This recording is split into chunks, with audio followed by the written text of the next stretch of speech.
Hi everyone, সবাই কেমন আছো? আশা করি সবাই ভালো আছো। সবাইকে শুভ সন্ধ্যা। তো দেখো, এখন বসলাম ছেলেকে একটু বই পড়াতে। আজকে যেহেতু ছেলের টিউশনি ছুটি আছে, তো এখন টিফিন হয়নি, কি খাবো বুঝতে পারছি না। প্রচণ্ড খিদে পেয়েছে। সকালে বিকেলে একটু দুধ খেয়েছিলাম, ছেলে একটু খেয়েছে, আমি একটু খেয়েছি। ছেলের জন্য গরুর দুধ নেওয়া একটু খেয়েছে, আর তারপর ও খাস্তা না কিছু নিয়ে এসে খেয়েছে দোকান থেকে। কিন্তু আমার তো এইসব খেয়ে আর পেট ভরে? আমার তো খিদে পেয়েছে। তাহলে আমি এখন কি খাবো বলো তো? কিছুই তো পাচ্ছি না। তো যাই হোক, তোমরা সবাই টিফিন করে না, আমার তো খাওয়া হলো না। কি করবো, কি করি দেখি কি খাওয়া যায়। শুধু মুড়ি আছে ঘরে। ঠিক আছে, পরে দেখাবে, টাটা।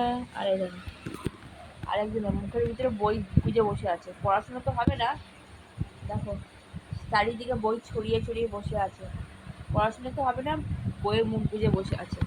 এই হচ্ছে পড়াশোনা। এরকম পড়াশোনা তোমরা কেউ করো? বলো।